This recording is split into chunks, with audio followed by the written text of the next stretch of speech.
Welcome to the Lake Valley map on Railroads Online, a not so new game about railroading and delivering freight to industries.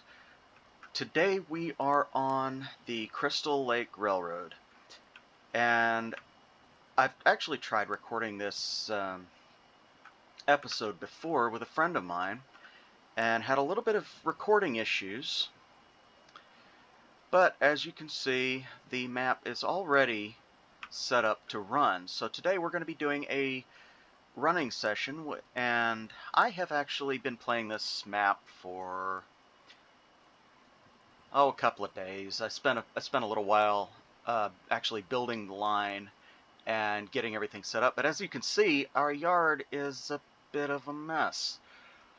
I've actually got enough rolling stock here to make up a couple of different trains. And what we're going to be doing today is we're going to be switching these into their proper orientations, their proper consists, and we're going to be taking them up to the lumber mill, which is actually off in that direction someplace. And we're going to be using these stake cars here down at the sawmill to pick up beam and plank loads to help us get some more funds to buy a caboose and more rolling stock and potentially a second locomotive for the lumber yard. We already have a small 040 Porter up there that it does its job, but it's a little bit underpowered for what we actually need. We have the starting locomotive in this game, one of three starting locomotives, is the Montezuma. It's an 240 tender locomotive, and it has the DLC skin clear Lake Valley. That's it. Lake Valley Railroad livery on it. So let's go over and take a look. It does not. The Montezuma doesn't actually match the name of the railroad here, but that's my doing. The railroad itself is the Crystal Lake Railroad, but the map is the Lake Valley. So here we have the Montezuma. Let's go ahead and light this up and take a look at our rather beautiful little locomotive here. And now I've said a couple of times here that I've been doing a little bit of running, so what we're going to do is we're going to go ahead and fuel this big guy up and take her out to do some switching maneuvers. Now we can do this in either first person, which is this view right here, or we can enter the vehicle and we have a third person view, which is arguably the more entertaining view. So let's go ahead and pull this locomotive out of the roundhouse and get it turned around on the turntable.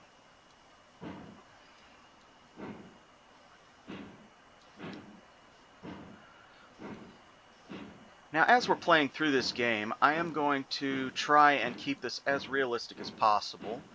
However, this is really a two-person game, and like I said, I've already tried recording this once and ran into recording issues while playing with a friend of mine on this map.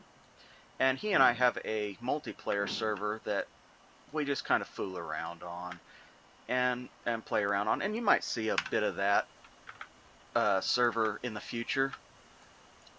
Yep, I was going the right way. Okay. Because ultimately what I plan for this channel, and this is the first video of this channel, ultimately what I plan on doing for this channel is a lot of multiplayer and a lot of streaming, but I also do other games besides railroading. Let's see if that's lined up. There we go. I do racing games, truck simulation, flight simulation, potentially. Oops. Let's get the switches taken care of. Potentially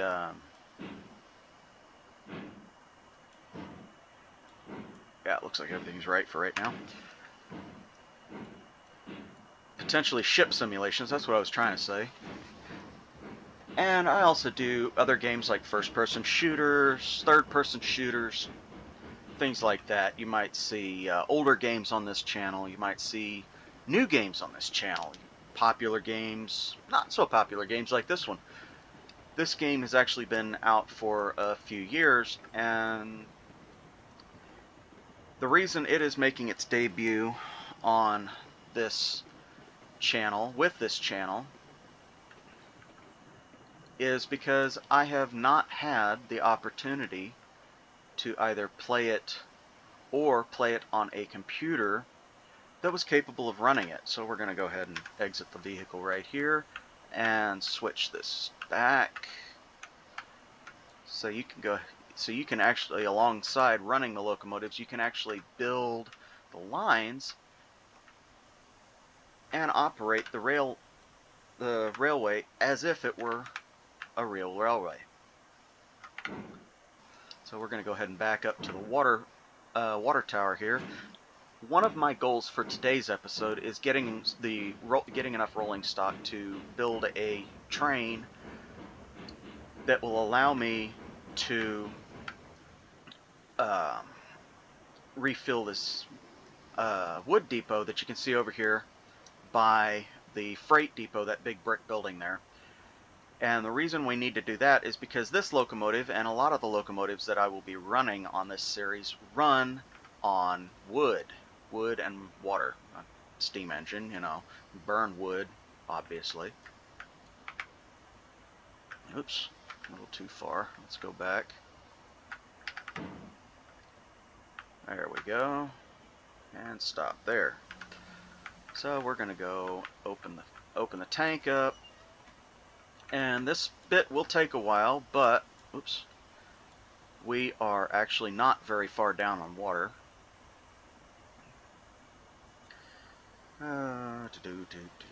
Let's get this down here where we can see it. A little bit further. And that should be getting, yeah, there we go. And it's filling up. That won't take very long. Now, if I was filling this up from empty, it would take about 15 to 20 minutes if everything worked as expected. So we're just going to sit here and we're going to wait for this to fill up here a bit. Now, I don't know if you guys can see the heads up indicator here, but we are now full, so I'm going to go ahead and close that. And bring that up so that the water stops falling on my head, which it's not going to do because it's actually raining in the game. One of the features of this game is actually dynamic weather. Now right now, and I've got to actually go into the settings and check something here. Options, gameplay, length of, okay, we're good. Now I've got the day and night settings set to 30 minutes daytime, 10 minutes nighttime. That is, excuse me, that is because the nights here get rather dark. So there is a good chance that you won't see anything at night except for the headlight of this locomotive. So with that switch set, we're going to come back here to the locomotive. Yes, I kind of cheated a little bit by using the map, but it saves a little bit of time in the long run.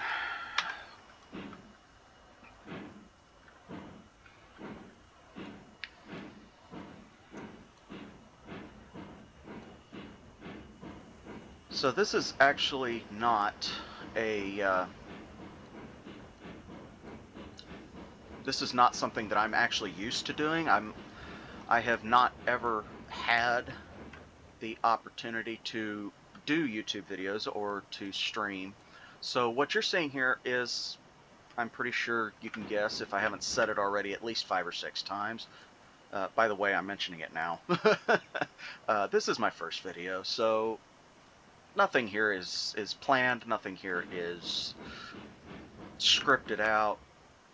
I don't really have any idea what I'm doing as far as recording the video, as far as speaking to you guys, anything like that. So all critique is welcome. All criticism is welcome, both positive and negative. However, deliberately hurtful criticism will be ignored. I'm not gonna put up with that. So we're just gonna get that out of the way real quick. I know I'm not perfect, and practice makes perfect. So, okay, enough of that.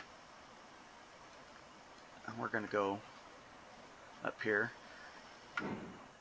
And since I'm the only one playing today, I am not going to use the whistle codes as they are intended, which for actual railways is kind of a necessity for communication between locomotive engineers and people on the ground.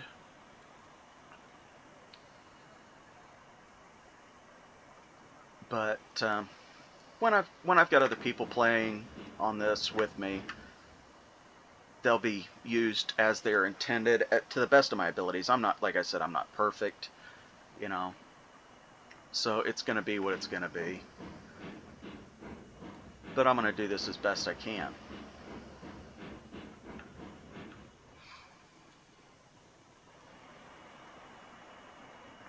So our first order of business is actually going to be to put these state cars, which I'm backing up to now, all into one train that I'm going to put over here on this far line closest to town. And the reason I'm doing that is because I've actually got some four-wheel cars. Okay, got to take the brakes off of these.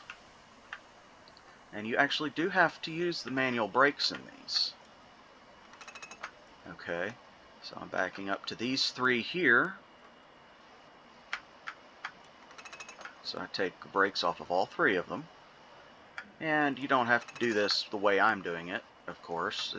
If you decide to play this game, or if you play this game already, you can do it however you want. It just, for me, it's a little bit easier to take care of things before I need to do them. But we're going to be taking the four-wheel cars up to the lumber yard, where we have a small locomotive that we're going to use to switch them into, whoops, guess what? I hooked up to a car that I didn't want to hook up to. I hooked up to this little guy. We're going to have to move him anyway, but I didn't want to hook up to him, so we're going to go ahead and unhook him. Now, this game, and we also have another flat car here. That one we're going to be taking to the lumber yard too. This game actually does have animated couplings. I have the automatic couplings turned on, but you still have to manually uncouple the cars and the locomotive from the cars. Now, I probably say that too much. Now,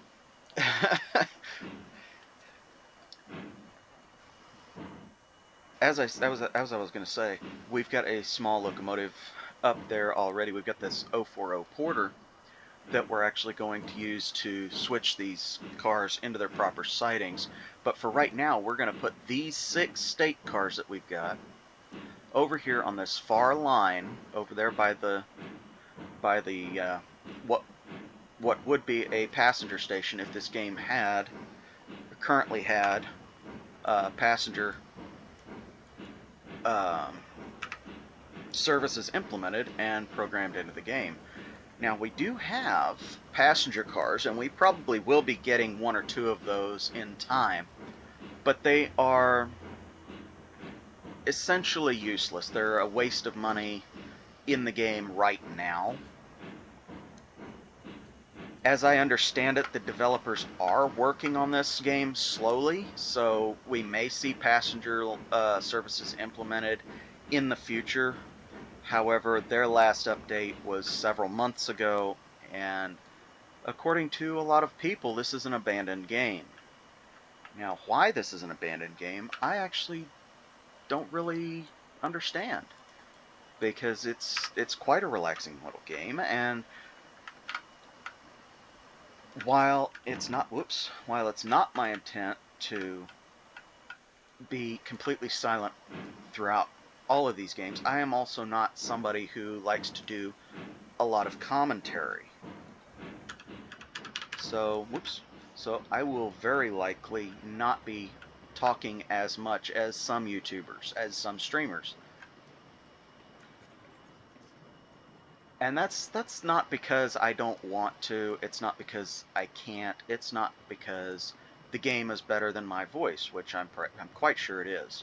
It's simply because I want there to be more of a focus on the elements of the game, the ambience and the actual features of the game than on my voice. Now, in time, you know, I will be getting more equipment to do more games, but right now, we're going to stick with this, oops, I don't want the bell. We're going to be sticking with this game simply for the fact that it is the easiest one that I can play with the current setup that I have, which is keyboard and mouse. I do have other games available, and I will be showcasing them at later times, that I can play with a controller, which in and of itself will be easier than playing them on keyboard, which I have done before.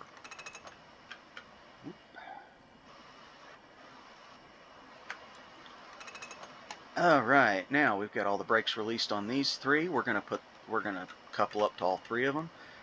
Or couple up to these last two. I just coupled up to the third one, which is number 4 in our consist, which I do believe is right here. And we're going to put them on the line that I'm currently walking down. Now, the way I designed this yard was that that all of these are a through line on a 2-line system. But in most cases, we will be taking the center line for our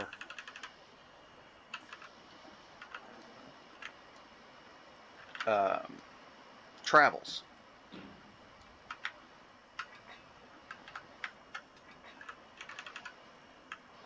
Alright, we are hooked up to all 6 of these, and we are on our way to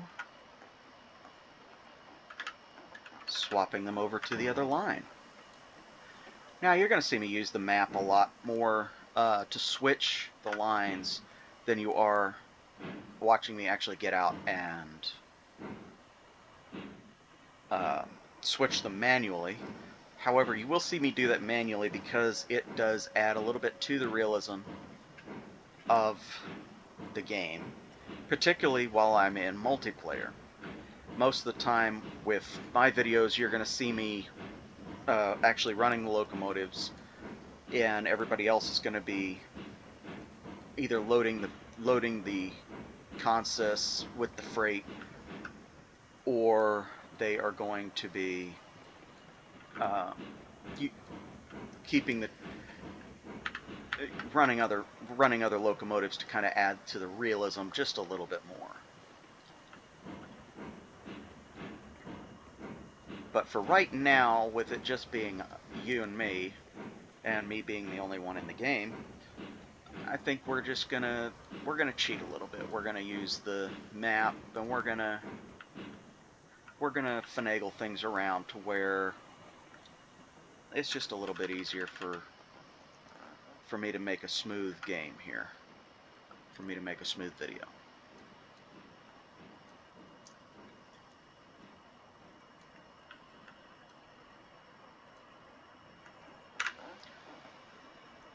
Now, these animation, the switches themselves, and I think I showed this a little bit earlier. Um, the switches are actually animated as well, and after we get this, whoops, I don't have that one switched. Yes, I do. Okay. After we get this train pulled over into this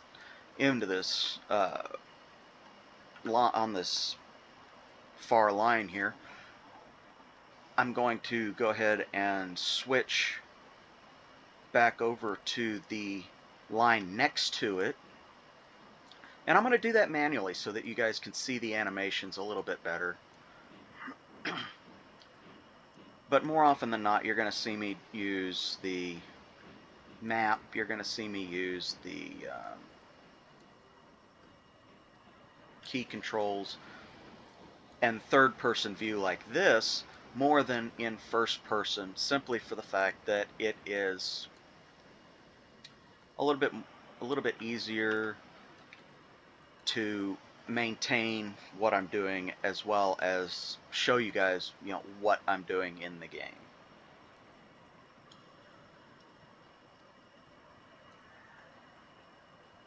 Now that said, I personally, and a lot of YouTubers, a lot of streamers, prefer the opposite. I personally prefer first-person views, simply for the realism of it and the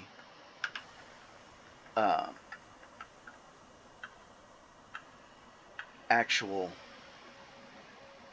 immersiveness. That's the word I was looking for. Now,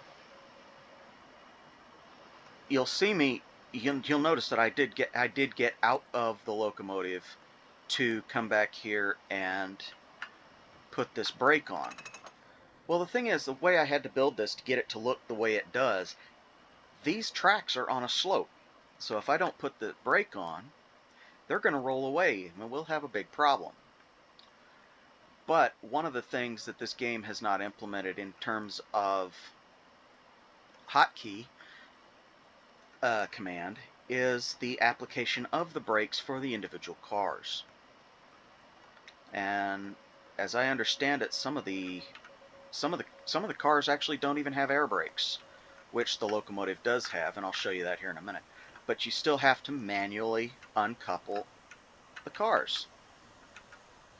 Okay, so we're going to go into first-person view, and we're going to put our reverser all the way forward. We're going to open our cylinder cocks, and we're going to turn our brake off. And we're going to pull the regulator out just a bit, to about 20% or thereabouts. And here's our best view. Now, I am currently holding the crouch button, which for me is control. If you play it, it might be bound differently to your preferences. But we're going to pull up here to this main line, and we're going to go ahead and stop. So I'm going to push this in, shut these off, I think. Well, we're just going to do that in. There we go. Now they're off. Okay. Now we're going to brake. We actually went too far. Actually, you know what? No. We're going to go ahead and pull those. We're going to pull those out. So we're going to pull a little bit further forward.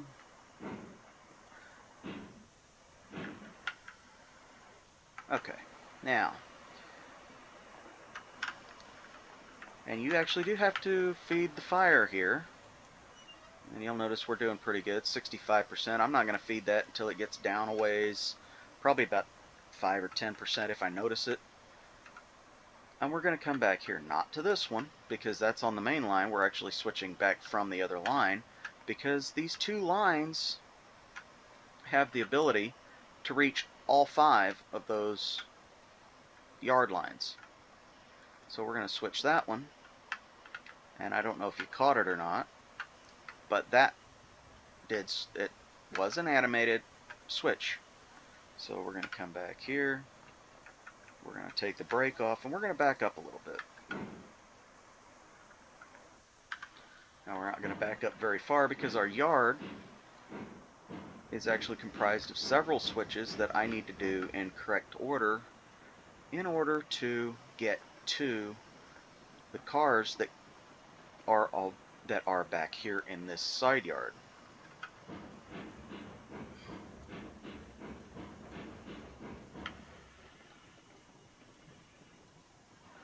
Now, you'll notice that it's getting pretty dark here in the game, and I can't really adjust the bright. Yep, I see. I've already made a mistake. I can't really adjust the brightness with respect to turning, or with respect to making it brighter or darker. So we're just going to have to wait for about 10-15 minutes for the actual night cycle to go by. And I did mess that up. So let's see if we can get this. And I'm going to check my map here real quick just to make sure we go into the right one. Okay, center line, so we only need to move it once. Whoops. So, and you saw it. I don't know if you saw it real well, but you did see it. So we'll try it again here. Let's check my map, see where I'm going. And we are going to go... Okay. So I do need to switch this one. So we show you this fancy little lantern here. And there's the animation. Okay, let's go back to the locomotive and back her up.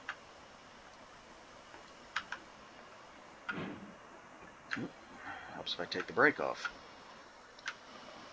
And go in the right direction.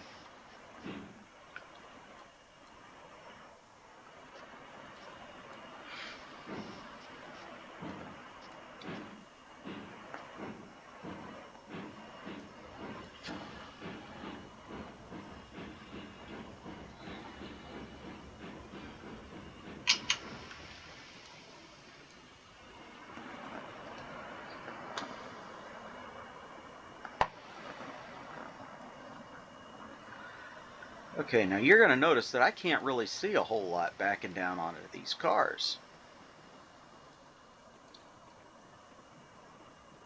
But that's part of the realism of the game. You're not supposed to. And in fact, and I'm going to show you what it looks like from the cab view. I do believe I'm in the correct lane. But I'm going to show you what it looks like from the cab view once we get to these cars, because you can't see them yet. Even with the light coming from the roundhouse and the light in the cab, because I didn't turn my lantern off before I got back into the locomotive for third person, you can't see these cars that I'm backing up to. I can, and I don't know how it looks on your end, but I can just barely see them, so I can't imagine that you guys can see them. But there they are. Now, here's what it looks like from the back. You actually cannot see what you're backing up to, so this really is a two-person game.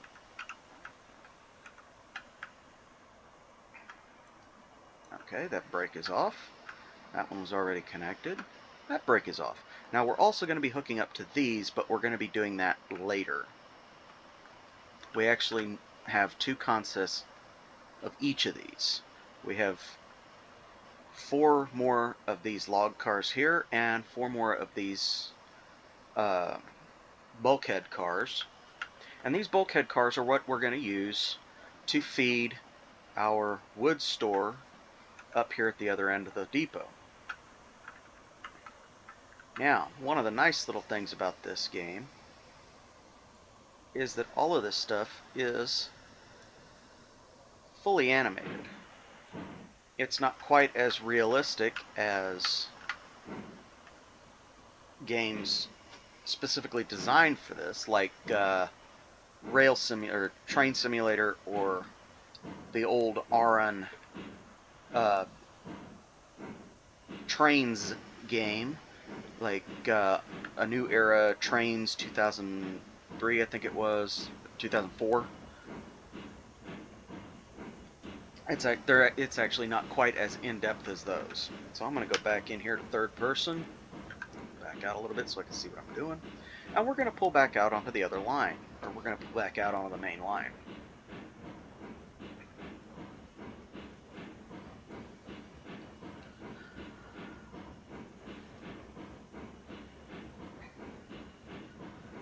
Now specifically with this game, when you're going to see me using the map the most is at times like this, when you actually cannot see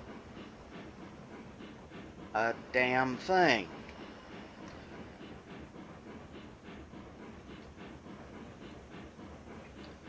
Now you'll notice we've been on this for about 30 minutes now, and we haven't really got very far. Well, that is by design. I could race around like it was nobody's business, and I could do everything just as fast as possible. But, like I said, these games are meant to be more relaxation oriented. They're meant to be just a little bit easier to just listen to, more than, I'm assuming, watch.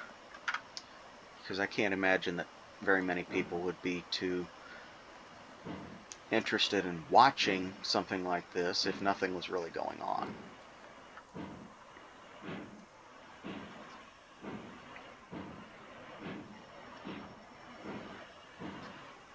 Now, because this is my first video, I don't actually, I should put in a disclaimer. I don't exactly intend on talking about the process like this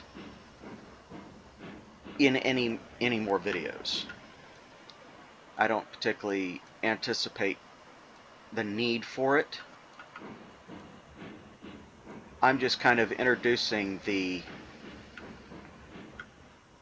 channel, introducing the game and myself into the gaming world. I'm just trying to get my foot in there and say, hey, I'm here. If you want to watch, feel free.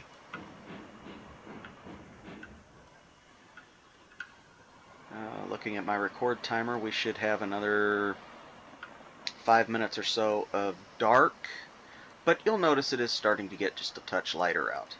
Now that is because the moon and the night sky are actually animated in this. And when I go in and I build onto this line, which we will do videos of, I'm nowhere near them.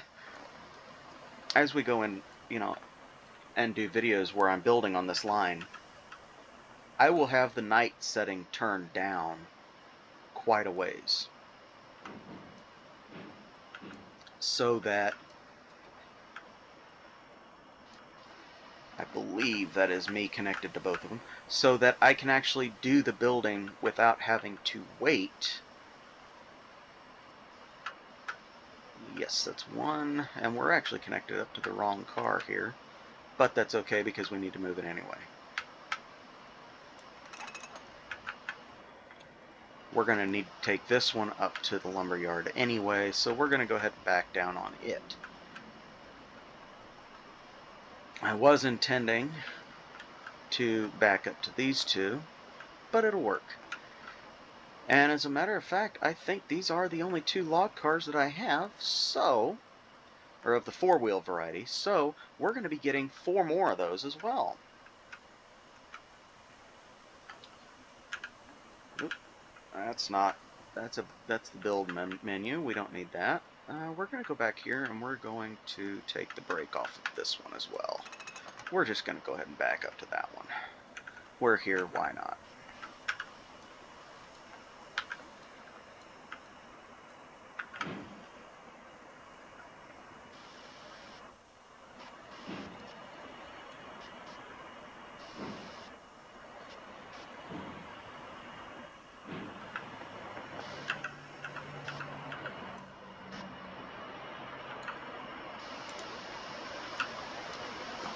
I don't know if I'm hooked up to it or not, but we're going to let the locomotive roll for a little bit. Yep, it's still rolling. Yeah, we were hooked up. I just didn't hear it. Okay.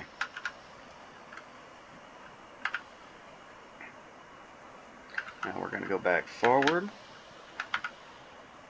And I could, if I really wanted to, I could back down and nose up to those two cars parked over there. But I'd like to be able to pull these cars more than push them.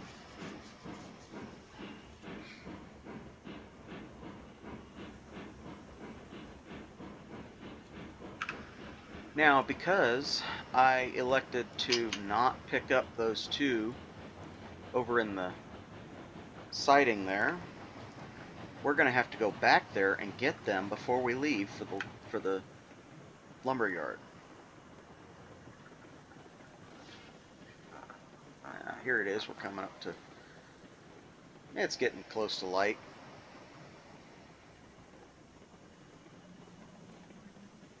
Alright, now we should be far enough there. Oh, yep, we are. Okay.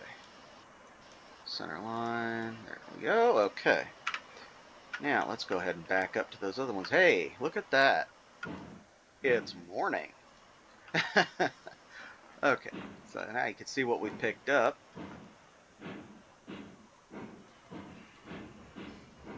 And I'm going to go ahead and do this a little bit faster.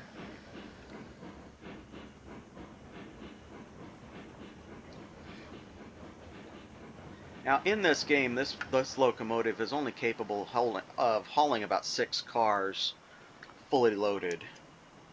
So that's why I only have 6 of the cars actually in a train, and considering that a full train. Larger locomotives can haul more cars, as I have found out, but there's a catch. They don't go very fast.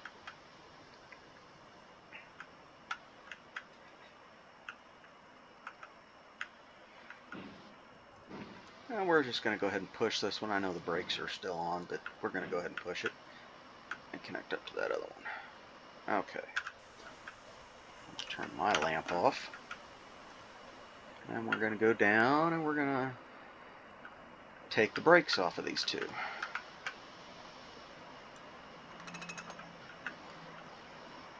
Now, I've been playing this map a couple of days, like I said, and this game starts.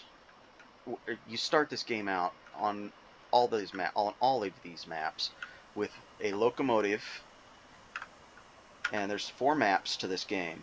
You start out with 1 locomotive, 2 cars, the freight depot right there, and a small section of track, and that's it.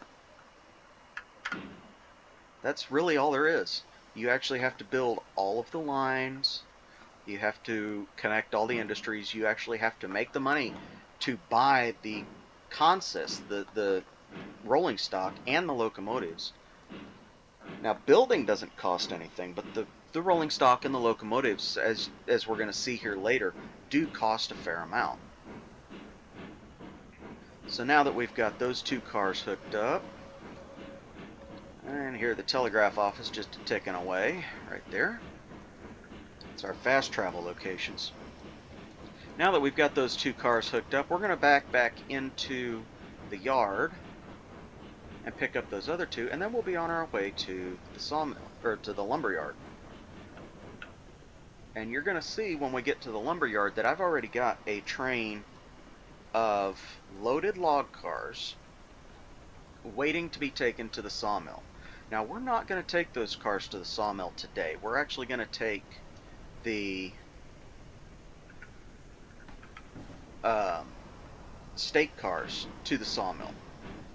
And the reason we're going to do that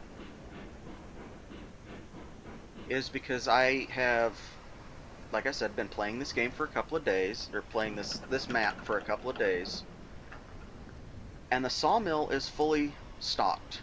They don't need any help or any more lumber at this particular point in time. Okay, which one do I need to be on? I need to be on that one. Okay. So we're going to go ahead and back up. Yeah. We're going to go ahead and back up. And it is quite a beautiful day, as you can tell. And we'll pick up those two log cars. Yeah, they were the log cars. I only got 4 of those. Okay. Or no, they were the bulkhead cars. So I've got 6 of those. 5 of those. Yeah. So we're going to take these all up to the lumber yard, and we're going to get the bulkhead cars loaded up, and we're going to bring them back here. Now, we're probably going to do that a couple of times before we get to the stake cars, but we'll see how much the firewood facility there has per bulkhead car. Now there are larger cars like those stake cars specifically for the cordwood that we're going to be picking up with these bulkhead cars. But like I alluded to earlier, you got to buy them. So we need to make a couple of deliveries, and we will get paid for the cordwood. There we go. For whatever reason that sound didn't come through, but okay, that's not a problem. And we've got ourselves quite the little train here now, don't we? Take the brake off and we're ready to roll. So with that, I'm going to do a little bit of switch work here because we want that. And we do not want to go back into the yard with our train directly. We do, however, want to switch that because we'll be going that direction. That's going to be for later. Now, before we get rolling here, I'm going to back out of the map a little bit, and we're going to go take a look at the line that I've got laid down for the lumberyard. Now, as I said, I've got a locomotive, a little porter here called the Little Bug, and we're going to be getting a second locomotive for them so that there can be an ease of use on this line, because that little 040 it's okay for what it is, but it's pretty small. Now our cordwood pickup is over where this switch is. Okay, you see the big axe there. It's right there. That's our cordwood pickup. So we actually need to switch ourselves here and here and here, because we are going to be on this outer line going out. So we'll do that, and we'll do that to get out. And I believe I set those up earlier, but yes, we are going to be using those to get out and go onto the main line. And we're going to be using that outer line to go out to the lumber yard, and we're going to be using the inner line to come back. So with that, let's get rolling here and let us be on our way. Off we go.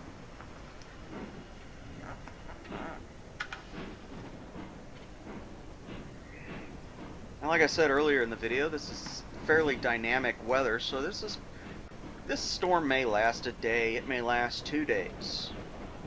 I don't know. It just depends on what the game wants to do every 8 minutes as to what the weather's going to be.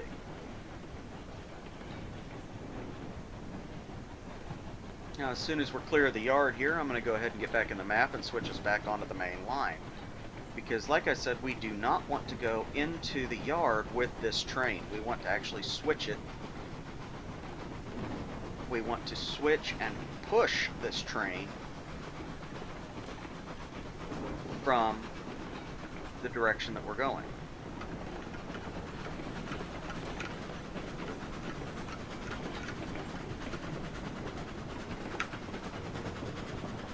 So, like that, and like that. Now, I don't know if you guys can see the HUD, heads-up display, or not. But we are only able to do about 20 miles an hour in this locomotive.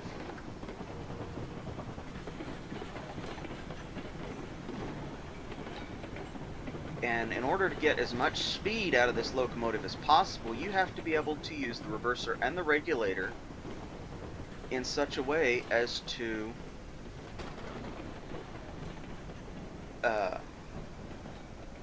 get the maximum amount of speed out of these locomotives. Now we're going to go ahead and brake here, and we're going to go ahead and detach the locomotive. We're going to turn this brake handle. We're going to uncouple, and we're going to run around on this passing loop here. So we got to do this. We're going to switch that into the center so that the locomotive can push cars in. Oops, don't need that. I need to turn the brake off, and I need to go forward. Now we're just going to park this guy up here in this siding. Matter of fact, let's just do this real quick. There we go. Okay. So we're going to park him up here, park this locomotive up here at the fuel facility, or the fueling siding. And we're going to go and get the porter. We're going to go get the little bug. And you'll get to see the difference in size of these locomotives. This is a 240, which is pretty obvious as to why it's called that. But in case it's not, it is 2 lead wheels up there in front of the cylinders, at the very front of the locomotive, and 4, 2 on each side, of course, 4 driving wheels, and no trailing wheels behind the drivers. So that's a 240. Now we're going to go see an 040, or a 040, to demystify that, because I'm from the United States and we say things weird. Okay, come on, door. There we go. That's a little bit janky. Controls on these doors are a little bit janky. But here's this cute little guy. Hence his name, the little bug. Now, I believe that we have to do a little bit of work with this guy first, because last night, okay, let's see, I let the fire go out. So we're going to do this, and you have to feed the fire. And 100%, so it's full. You're not going to be able to add another log. If you do, you're just wasting it. Close that. And this one, I actually did leave pressure in the boiler. So even though the boiler water is cold, we can make our way out of the yard slowly under steam that I left in the boiler, so that we wouldn't have to wait so long,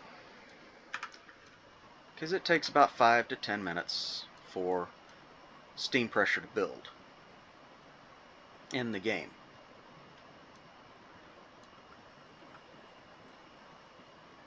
And this little guy is He's kind of cute, you know. Doesn't move very fast, but it sounds like he does.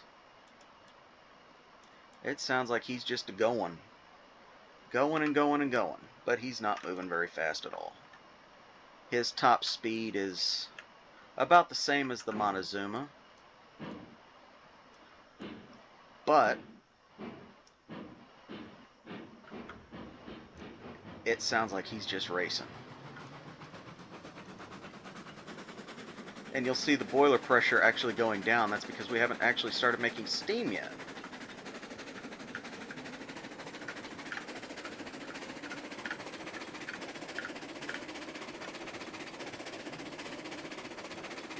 So here we are at our top speed of a whopping 15 miles an hour. But he sounds like he's just going, doesn't he? Yeah. Well, if we're not careful, we're going to run out all of our steam.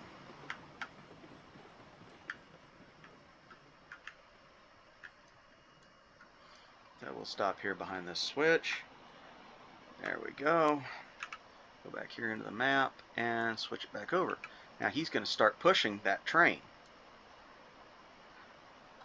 Before he does that, though, we're going to check, or when we get hooked up, we're going to go and release that brake and see which cars we need to stop so we can load this.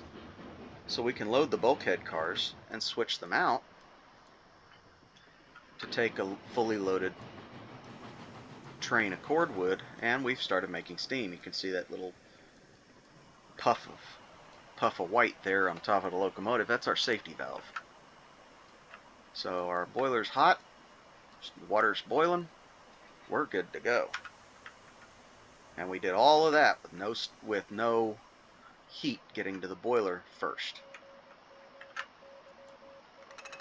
Okay, so we're going to go ahead and we're going to start switching these cars into their proper sidings. So we've got 2 log cars here, 2 small log cars, 1 large log car, which we're actually going to load before we switch it in, so we're going to put it into a different siding. And we've got all the bulkhead cars, which we're going to leave here. Which is going to be interesting because we've got a bulkhead car here, a log car, and another bulkhead car. So let's go ahead and get our little bug here, and away we go. Now I'm going to move up to the front of the train so we can actually see where we're at. And we're off. Whoops.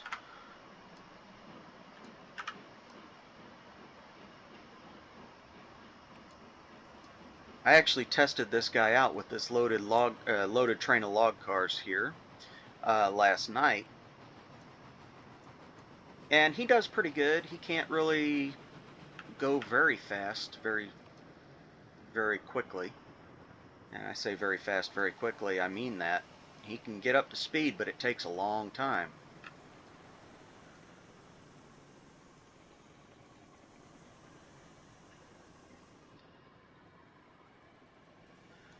So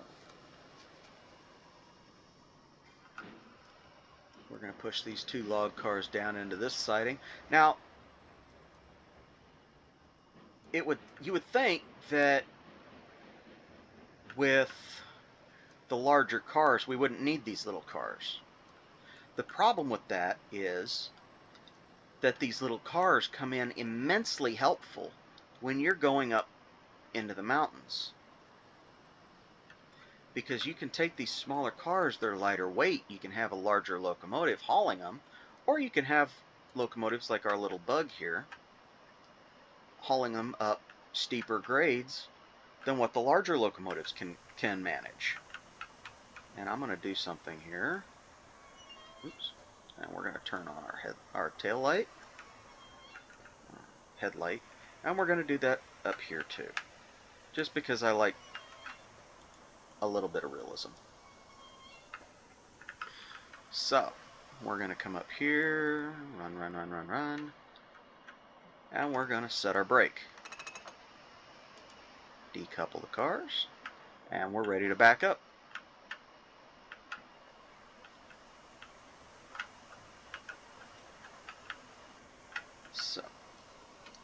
set our reverser to full back, take our brake off, and back up.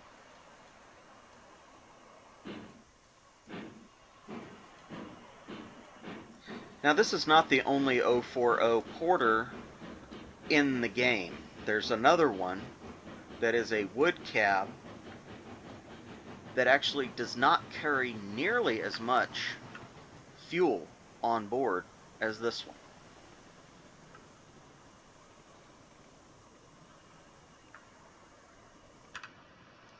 So we are just about past this switch. We can go ahead and put our brakes on. There we go. We're going to switch that over there. And we're going to back these bulkhead cars into this next siding here. Oops, go the other direction, big guy. Now we're rolling downhill. The train is actually heavy. The train as a whole is actually heavier than the locomotive, so it's going to push us down. And we're going to push us down the hill that we're sitting on. And it's just a product of how the map terrain was laid out. I had to put in all of the tracks so that they looked fairly realistic with what a narrow gauge short line such as this would actually look like.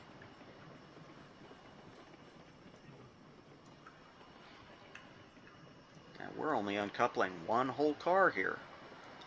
We're going to be doing that with the big log car too. But we're going to do that after. Oops. Okay, put the brakes on. We're going to be doing that after we fill it up so we can attach it to this train here. That way when we have to take these logs to the sawmill, we'll just be ready to go. That brake on. Okay. Actually, we're going to put that empty log car in this third siding here. We're going to bring these back over and hook it up to that bulkhead car and just save ourselves a little bit of time. Get in. Your character's not exactly the smartest person on the face of this earth, but you know, it doesn't help that the controller is not the smartest person in the world either. I've never been known for my intelligence.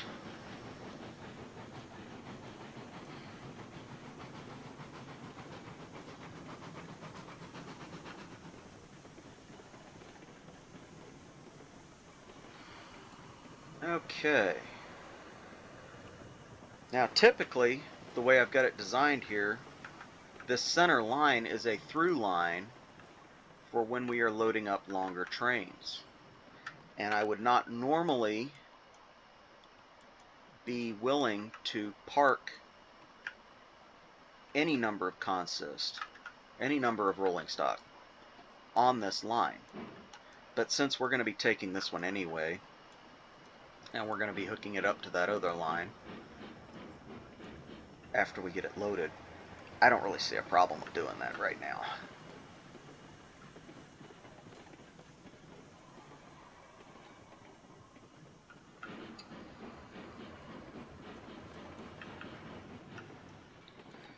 Now, something that I did not take into consideration when I built this yard was the length of these log cars. I thought I had made it long enough, but I didn't. So there's a good chance that when we get this guy actually parked with its proper train, it's going to come out a little bit too far, and we're not going to be able to put anything into that line next to it. That won't be an issue the next time we see this route.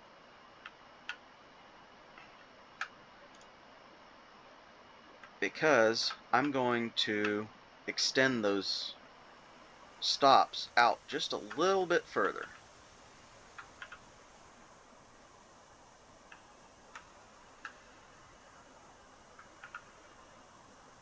Now you can actually see the difference in size of these locomotives. This locomotive is only about half the size. It may be the same height, but it's only about half the size of the Montezuma. And tractive effort being what it is, that makes a big difference. That makes a very big difference in how much this locomotive can actually pull, which is why we're using it as a switching locomotive instead of pulling trains with it. Now, I said earlier that I had tried filming this episode with a friend of mine yesterday, and we ran into some recording issues. Well, he bought this locomotive with his starting cash in the game.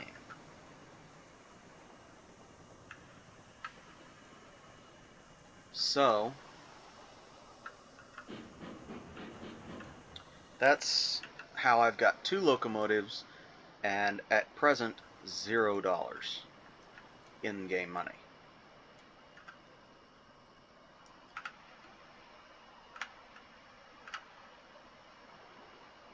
Nice smooth couple. There we go. We'll go ahead and get out. The brakes are already set, but I'm going to set this one up here so that I don't have to walk very far. And go and unset, or go and release this one. Now we're going to go and uncouple. And we're going to hook, there it is. We're going to go hook back up to that flat car, and we're going to load it up. Show you how that works.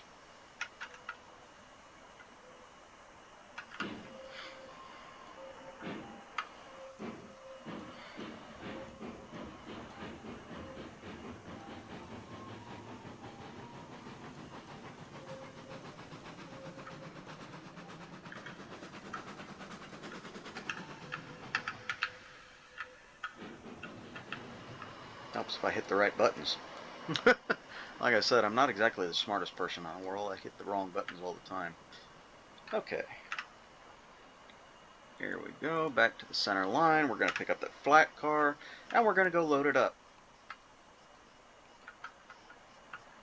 Now, if anybody remembers a half an hour ago when we started this switching maneuver, how we got here, we've got to go back out on the main line so we can get over to the actual lumber side of this sawmill, or this lumber yard.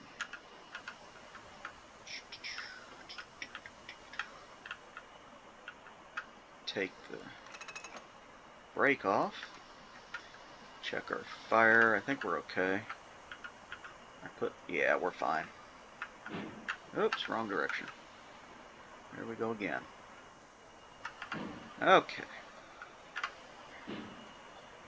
Now you see, we have got, excuse me, we have got all those cars switched, and it's only been about 20 to 30 minutes.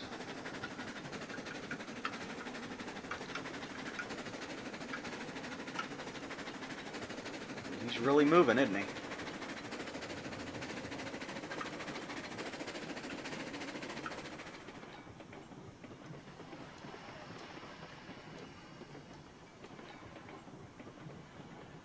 Now, if those yard limit signs, if anybody knows for sure where those are supposed to go, would you mind leaving that in a comment down below so I can actually put those in the right spot? I'm pretty sure that they are, but I don't know 100%.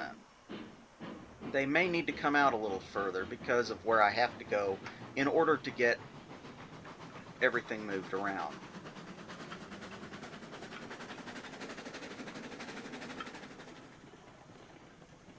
And that's about as fast as we can go. All of about 10 to 15 miles an hour.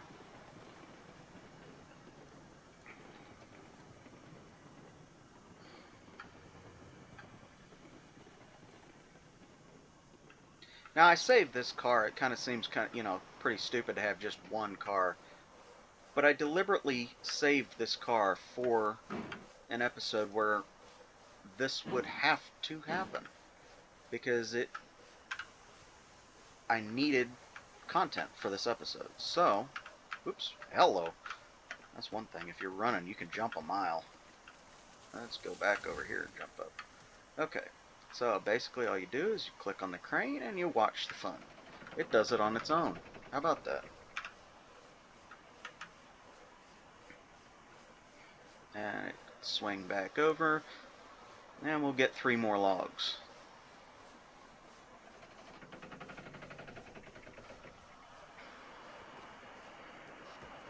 Okay, now that that's taken care of, that's loaded up, we're going to come over here to the yard again. Get in. Dang it. We're going to come back over to the yard with this loaded car, hook this up to the train, and we're going to go get those cordwood cars, those bulkhead cars, and we're going to load them up so that we can take our train back to the yard.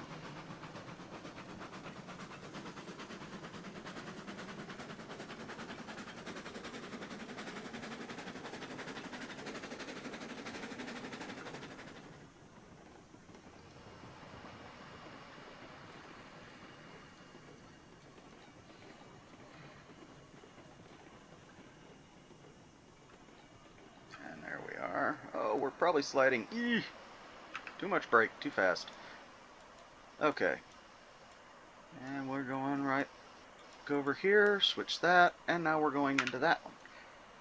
Into that siding with the rest of them. Now we get to see if this thing will actually fit. I don't think it will, honestly. I think I built it too short.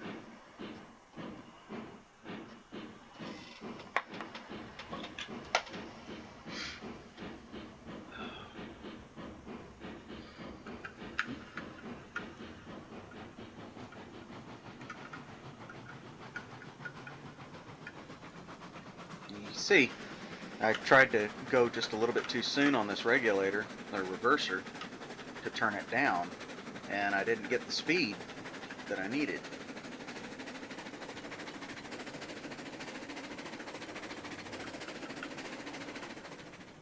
And that's because if you close the reverser too soon, it actually cuts off the cylinders from their supply of steam. So it's actually fairly prototypical, fairly realistic of how steam engines actually operate.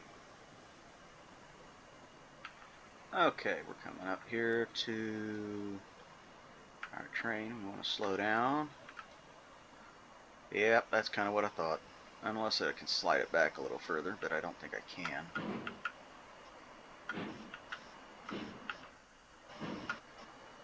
I think I'm backed up all the way.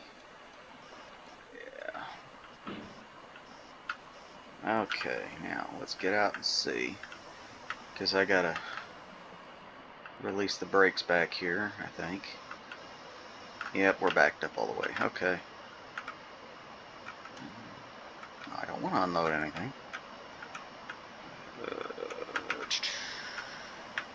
That brakes off.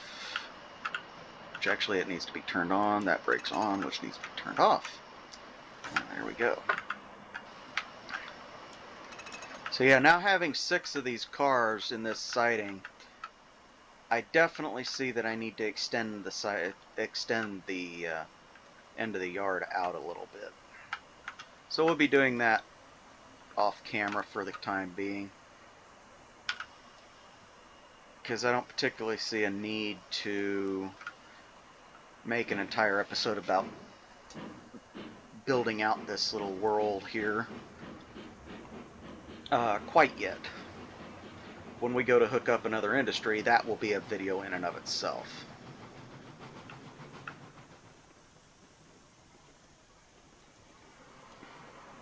And there we go. Let's go back into the map here and swap over to our line of cordwood cars that we're going to be using.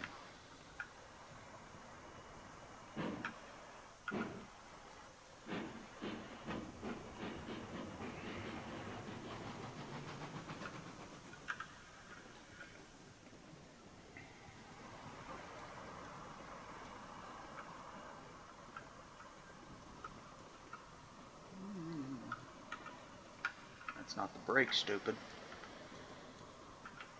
Talking to myself again here.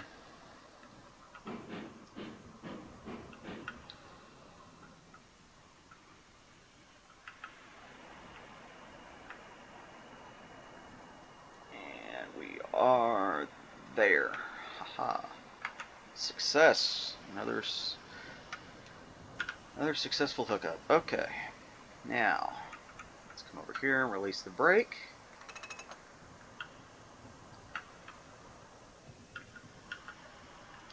And we're going to load these up. Now, when we go to load these up, we can actually back the Montezuma down and put the little bug away, because this little bug is not going to be needed for the trip back. Even though it's a more proportionate locomotive to the size of the cars, our Montezuma is what we're going to be using for our workhorse in this series, until such a time as I can get a larger, more powerful locomotive.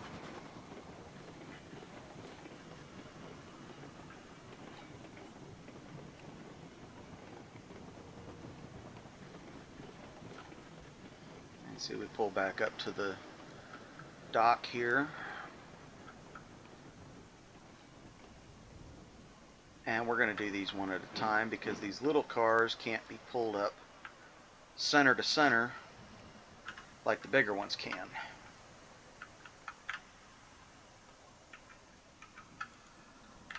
Now, I pulled too far with this one, so we're going to have to load it with the next dock. Oh, how about that? I didn't pull far enough for the second car to be loaded. So that's a surprise. A pleasant surprise, but a surprise nonetheless.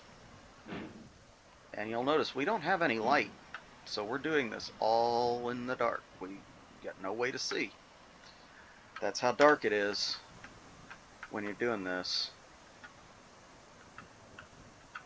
You've really got no way to see entirely what you're doing. And if you don't have these cars lined up almost perfectly, which I got lucky with this one, really. If they aren't lined up almost perfectly, that crane won't move. We're going to back up again.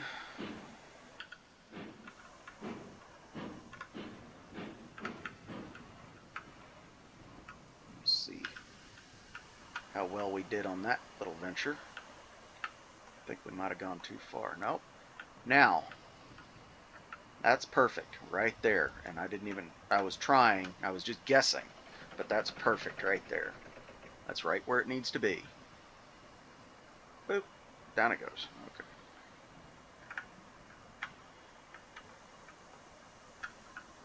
And like I said, this is really a multiplayer game. You really should be playing it with 2 people or more. But for what we're doing, just as the introductory video of this channel, I think it'll be okay. Whoop, too close. Aha! See, we didn't pull far enough forward. Now the crane's not going to work, and we are rolling. Okay. I didn't have enough brakes on. So we're going to go back.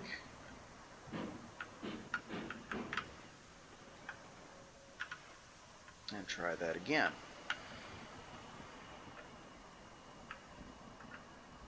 Okay, now we can load it.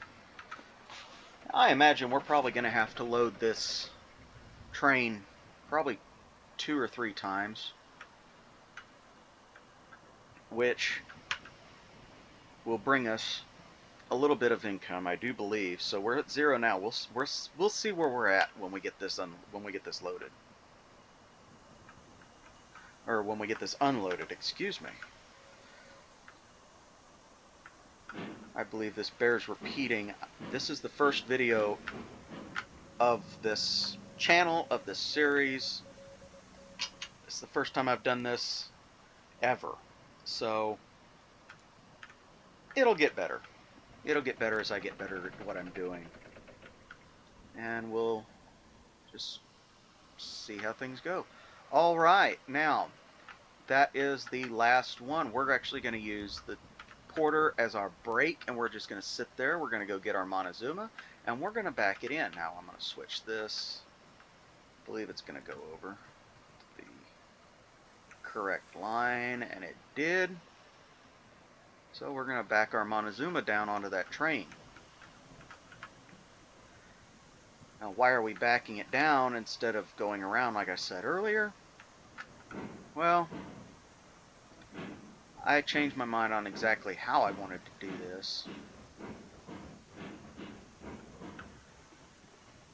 After stopping and thinking, you know, we can just go back and forth like this a couple of times and have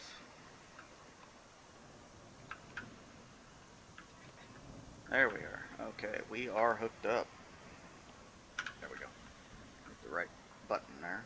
Okay, now we're gonna go unhook the porter.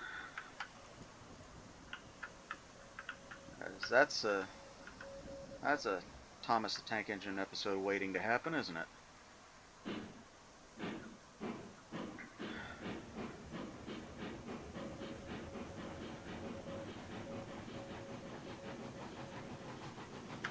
And unhook the porter, and we're gonna put it in back in the shed. We won't need him again. Not this episode. Not this episode.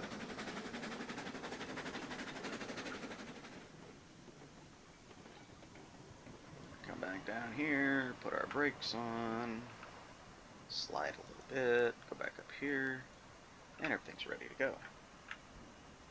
And the sun's coming back up, and it's still raining. It's been raining for a couple of days now in game.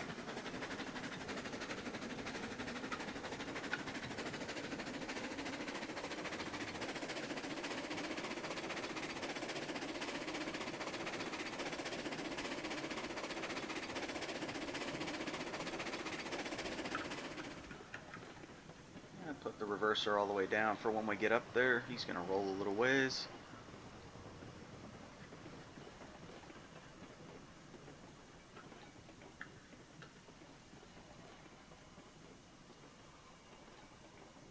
Now these switches do change automatically if you don't have them in the correct position, but it's probably a little bit safer if you don't want to derail on accident to have them set already. So we're going to put him back in his stall.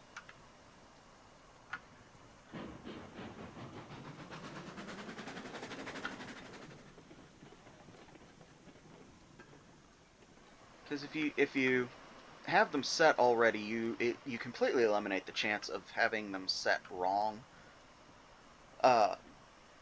Obviously, for that.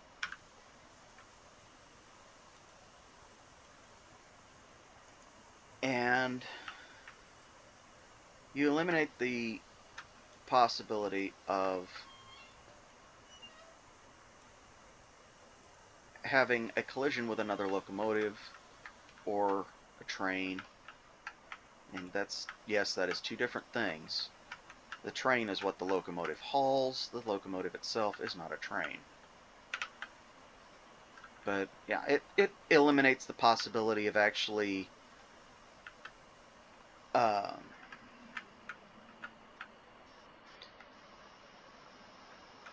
running into another train or another locomotive. Alright, so we're going to go ahead and get back in our Montezuma here. Are we clear of that switch? Kinda. Put it there, put that back in the center. Okay. Yeah, well, we were just barely clear of it. Alright, so we are going to go ahead and back our way down. There you go. There's a good example of why it's good to have them set right to begin with. A little jump. We're going to check our switches down here. I'll leave that there. Yeah. Alright. Now, go ahead and back up. Take our cordwood back to our fueling facility in the yard. Unload and see how much we get for it. Probably won't be a whole lot, but it'll be something. And we'll probably make this run 2 or 3 times.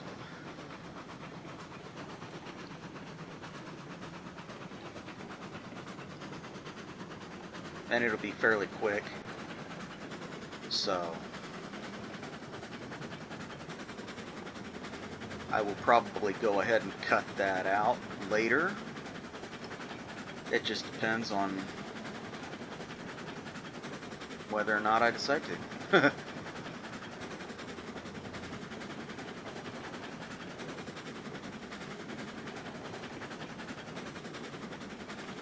As we're coming up on the line here, I'll check my switches here real quick because this is not a fast, or this is not a long run here. Okay, everything's set correctly. Now, this isn't a long run here, so it may end up not getting cut out. I'll just go up and down the line 2 or 3 times, depending on how much cordwood we need.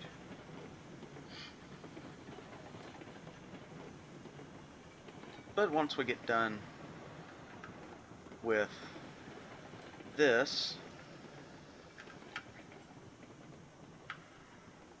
whoa, too far. Okay, I screwed up. Too far.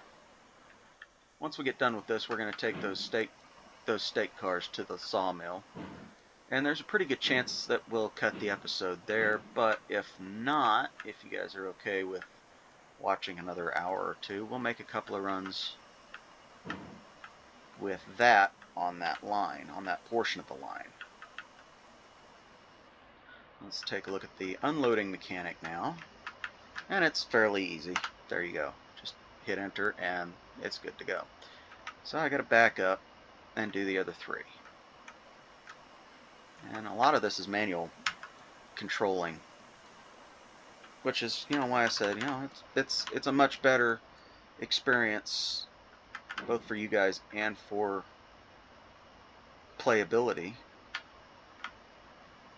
to have 2 or more people in this game with you. So we're going to do these 2 at a time.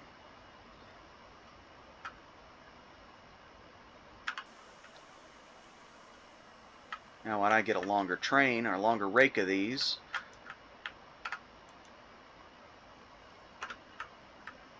I should... Alright, and we're already making firewood. I should be able to do 2 at a time for several of this particular type, and quite possibly 1 or 2, I think 1 of the larger cars, which are the size of the steak cars over there, like I said earlier.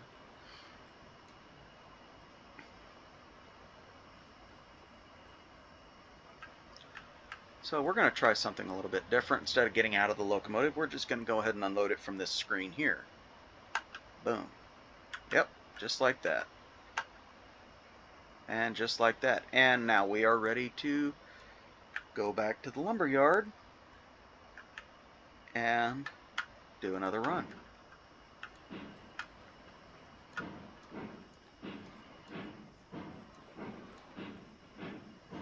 Now when we get back, they're probably going to be, their stock of cordwood is probably going to be, oh, well, would you look at that? I'm running out of steam. I better check the fire. I did not mean to turn the bell on. So we're going to put 1 in the box.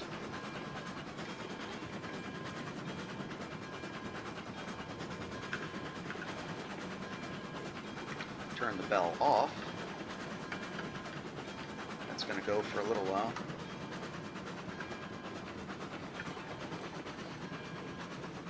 And we're probably going to creep along here while we're running out of steam until the boiler pressure goes back up. That's a good thing I didn't cut, because I didn't even notice it, and I'm surprised nobody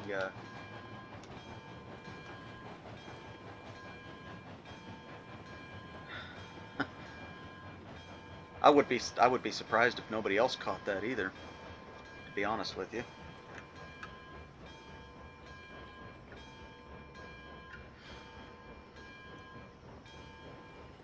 But we're going to keep our boiler temperature's going back up, but we are by no means anywhere near producing steam pressure yet. So we're just going to wait and see.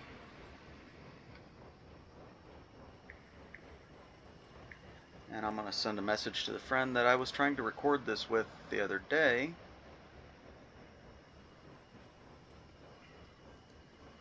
Real quick, he just replied to something that I sent him earlier, so we're just going to stop there. How's that? We're going to let the steam pressure build. Okay. Well, we should be starting to build pressure here soon with the boiler having reached 145, 146 degrees Fahrenheit. This is not the situation you want to be in on an active railroad, but seeing as we're the only person here, I don't think there's really a problem. I wonder if we can actually make a little bit of movement here. Well, we are completely dead.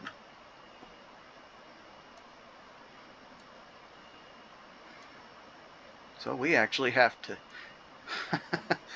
I could, while we're waiting on this, but it won't take very long at all. I could go down and get the porter and bring him up and pull us up so that we can have steam by the time we get done loading, but I mean, that would be a typical thing that would actually happen, but I don't see that it would be really necessary with this, and we're already building pressure, so let's go ahead and try and get moving here.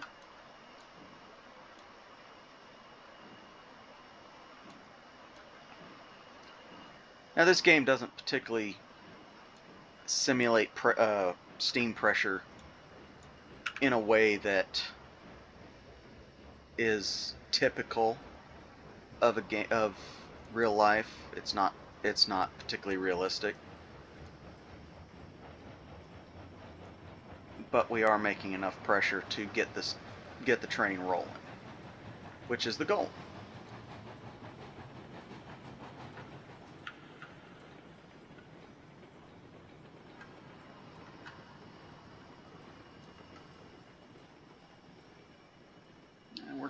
We're going to try and load these a couple at a time. Of course, we may not be able to with the size, but that's all right. Now we'll just do it one at a time.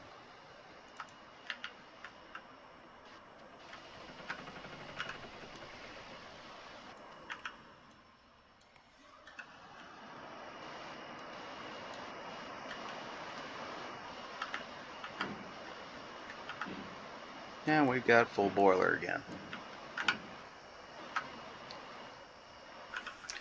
Okay, so you actually do have to get out and load these manually. You can't unload them the same way, or you can't load them the same way you unload them.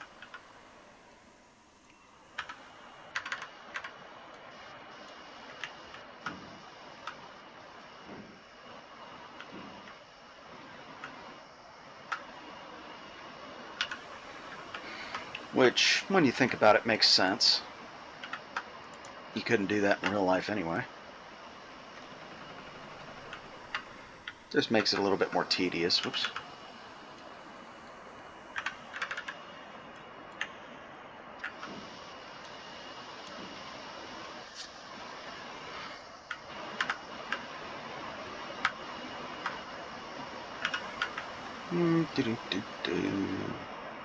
Back here, do it again. We got one more to do.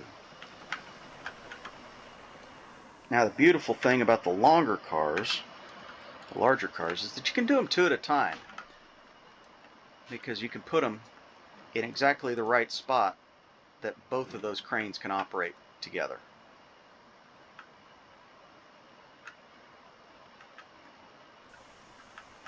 So, it's our last one.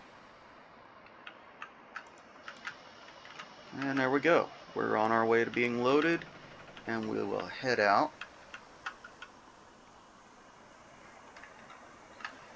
presently.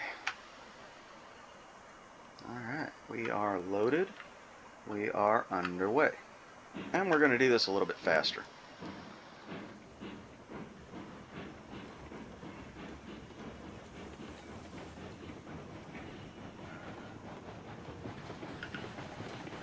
Now I better throw another log on the fire here.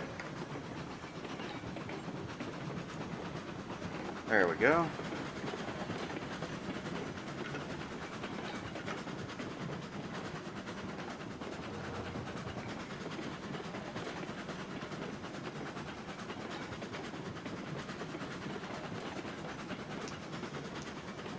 Yeah, we don't want to end up stuck on the main line again, do we?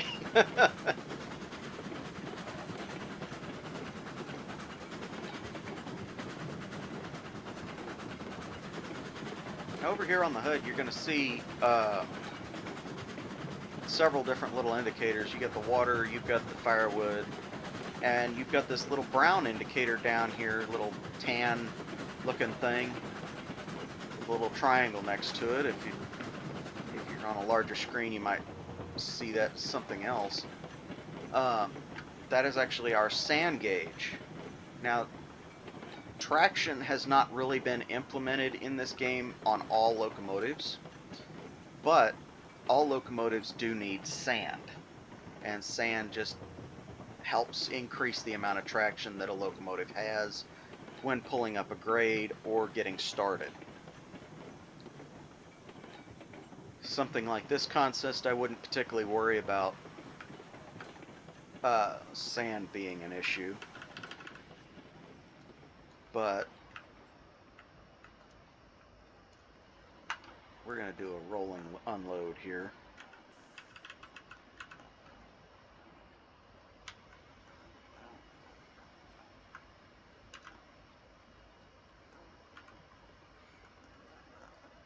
And you can see that they are slowly producing firewood and using what we are supplying them.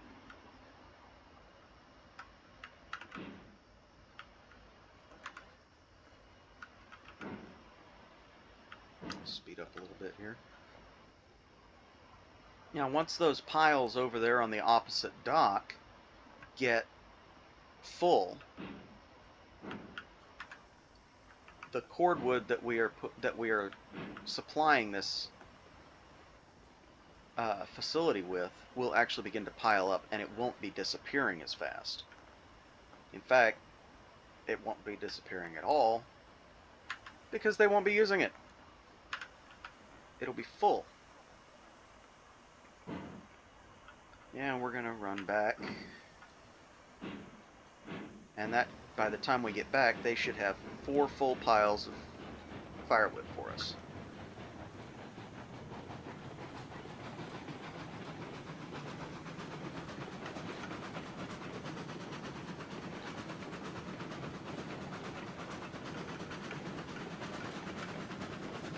Reverser at 60. And we are on our way. And yes, I understand that I'm on the wrong line here. I'm actually on the reverse line. I'm supposed to be on the other line. But considering what we're doing, and considering how I've got the switches set up for most of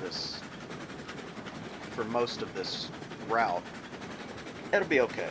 They're more or less interchangeable.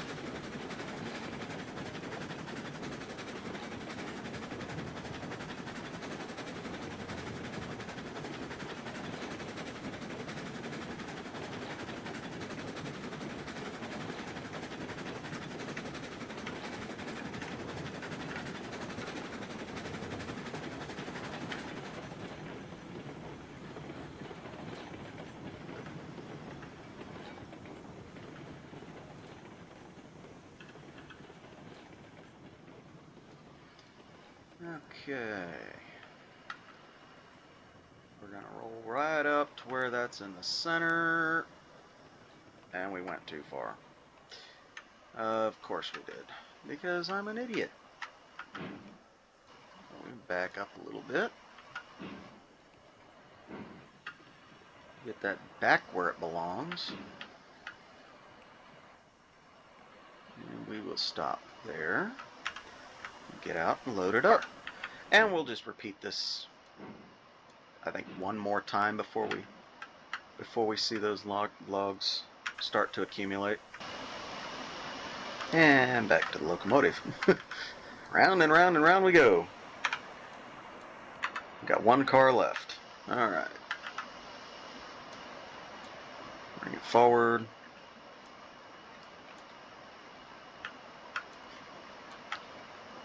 Yeah, with all the switches set, I figure, you know, it's not going to hurt anything to just go back and forth on this line until we get what we need done, taken care of.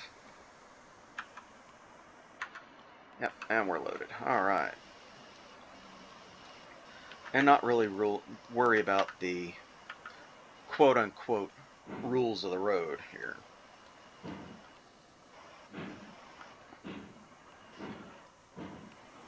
I will back these guys up, and I'm going to throw another log on the fire. Now I can completely fire this up. That won't hurt. But with firewood currently at a minimal amount, what I've got in the tender is pretty much what I've got. So I want to use as little of it as possible while maintaining the fire temperature. In fact, that's actually pretty good practice in general. Here we are up to the rip-roaring speed of about 20 miles an hour, and that's about as fast as we can get going in this locomotive.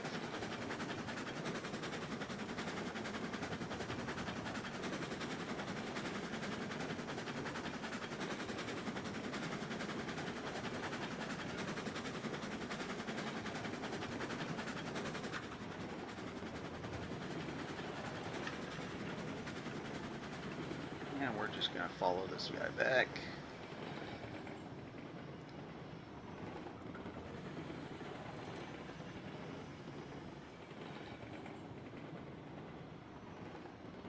You see, it's not really a long distance between the sawmill and our yard here, or not the sawmill, but the lumber yard in our yard.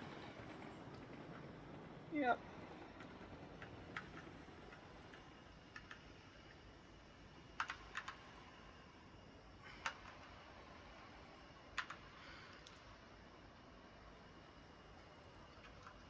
And it looks like the logs or the firewood is actually full, so we are now accumulating these logs.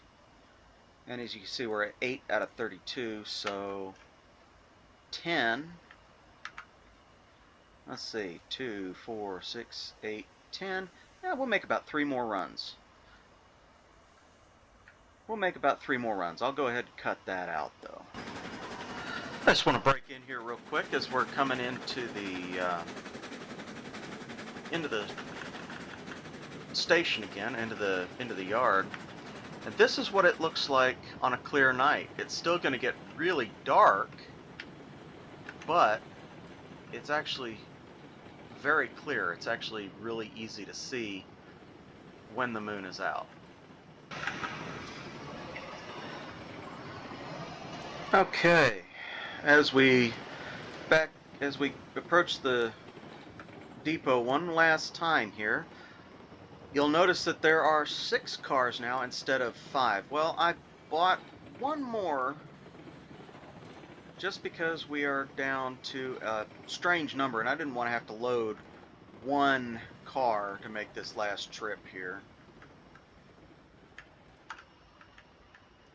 So, whoops. We're going to do this. We're going to unload this train, and we're going to back it up into this siding that we're already in. And we're going to go and get those stake cars and take them to the sawmill, and we're going to see about getting some new rolling stock by the end of this episode. Okay, let's go and back this up to the end of the siding.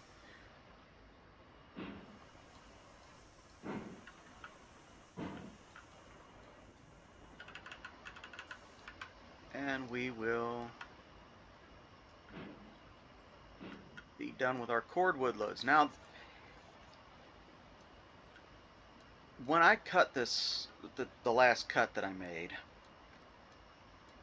I actually did look to see how much money I had, and the loads that you guys watched me deliver here only netted us about $400. So each one of these cars, this sixth car here, cost me about, I believe it was 200 or 250. So we didn't make a whole lot of money on those runs. So we're not going to be able to buy our just want to make sure we stop in the right spot. We didn't buy our, or we're not going to be able to buy our locomotive today. That's okay. We can buy our larger cordwood cars so that we can actually not have to haul these little guys. We can actually just use 6 of them to load that up. Now I'm going to go back through here and do some switching maneuvers here. Yeah, that one we can leave there. Okay. They're not switching maneuvers, but I'm just going to switch everything back to so we can pick up those log cars. Now, we're not going to do that now, but that's what we're planning to do. Switch that. Okay. Switch all of that later. I want to put that back so that we're running on the right lines. And I'm actually going to turn the locomotive around to take those state cars back. But I'm not going to do it with the turntable, because something that's somewhat prototypical of short lines like this are either loops or Y interchanges. Now, on a loop, that's pretty much what the name is. But a Y, and I said Y interchange, that's not exactly the right terminology, but a Y, which is spelled W-Y-E, will actually turn a locomotive and a train around as a whole the same way as a loop will. It's kind of like a 3-point turn. And during the building sessions, you may see 1 or 2 of these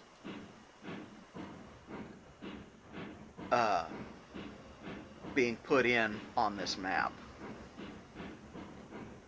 But for right now, we're just going to use the loop at the sawmill. Same way that we use the runaround up at the lumber mill.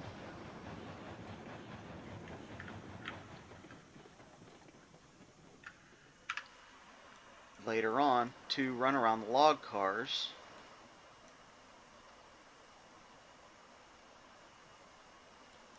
And we're going to go ahead and back up to these state cars, and we're just going to run the train backwards up to the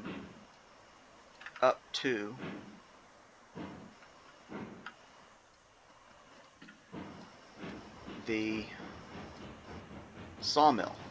Now when we get to the sawmill, we're going to use the loop to turn us around. We're just going to stay hooked up like this. But when we get back here,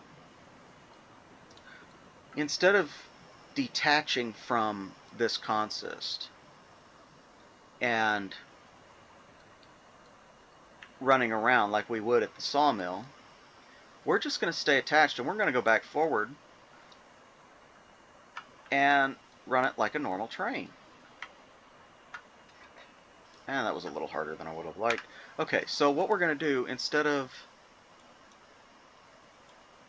going on the inside line, we're going to come up here and we're going to switch. We cannot actually use the loop to get us into the yard, so we're going to switch ourselves into the yard.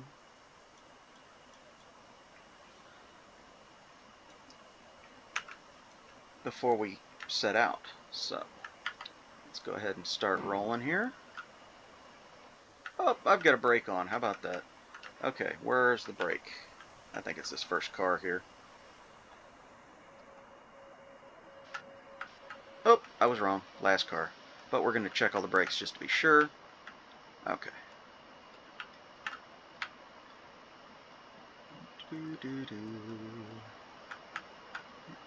Yep, it was the last one. Haha.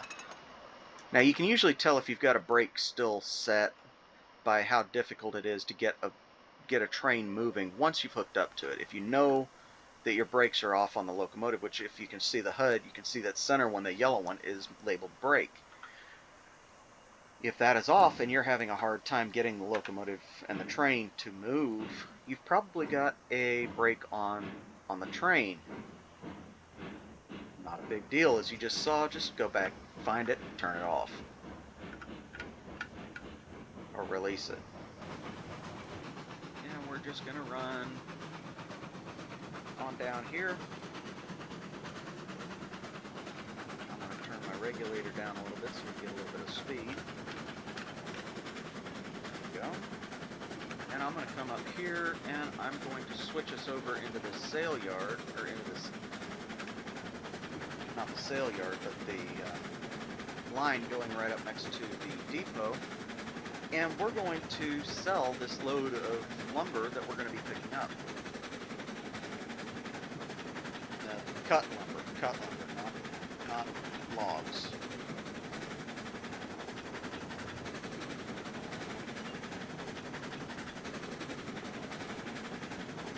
Now I'm actually going to add, I'm just going to fill it up.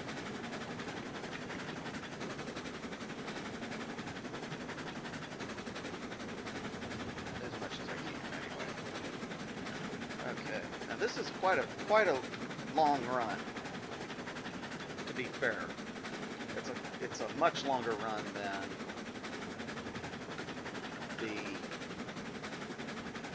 sawmill, or than the lumber yard.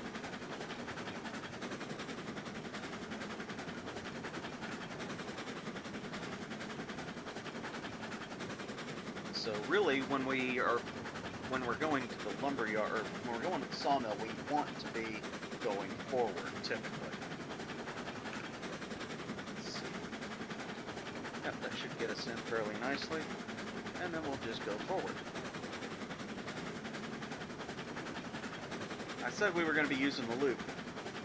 I was being accurate. We are going to use the loop, but we're going to end up doing this on our way back for the second run.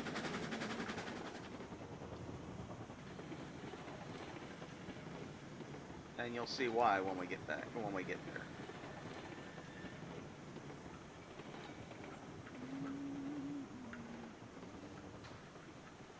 Okay, let's just step our brakes, stop right here for a minute. Let's see where we are. Okay, we need to come back just a little bit more.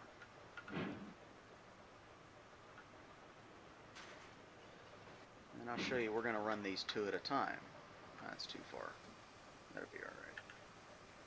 Better roll forward a little bit.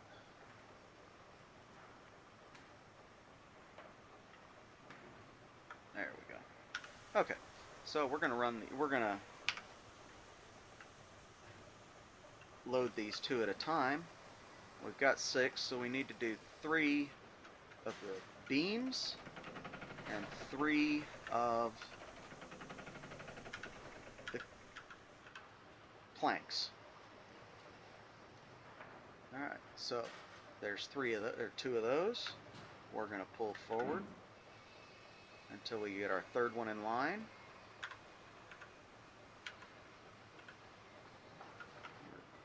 Provided we can actually get moving here in the correct direction. There we go. Yep, like I said, I'm an idiot sometimes and I don't catch that kind of stuff. So we're just going to roll forward and stop when we're right there. Ta-da, just like that. And we're going to go ahead and load this one, and while we're loading that one, we're going to go ahead and set everything so we can back up a little ways to get our next car loaded at the dock behind it. So here we go.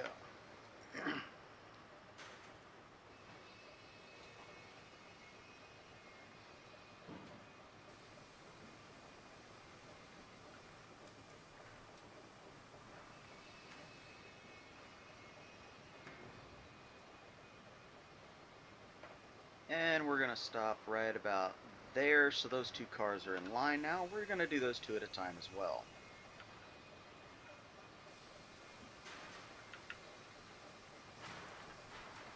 Now the way I plan on running this lumber yard is that the waiting area is full of logs. You can see back there. Okay. And what we're going to do is we're going to run this. We're going to haul the cut lumber from here to the freight depot until those are gone. Now it should be a 1-to-1, which means we're going to get one load of one stock of beams for every log, and we're going to get one stock of, and I went too far, so I may as well just go to the next one, and we're going to get one set of planks for every log. So we should get one log for every one of these and one log for every one of these. So it's going to be 2 logs. It's a 1-to-1 ratio, so we're going to use 2 logs for every one load of material. I do believe, I could be wrong, it might be 1 log for both sides. It might be a true 1-to-1, but I believe it will be 1-to-1 in the respect of 1 log for 1 load of beams and 1 log for 1 load of planks. So for every 2 load of planks that we've got on a car, we should use 2 logs to replace it. And I've already messed this up, so we're going to go ahead and back up. Oh, we don't have to back up, we just need to switch the track. Just like this. And we're back on track. Okay. So that's the way I set it up, and I'm kind of stupid like that. So when we come back, we're actually going to go around, and we're going to use the loop line to come back around.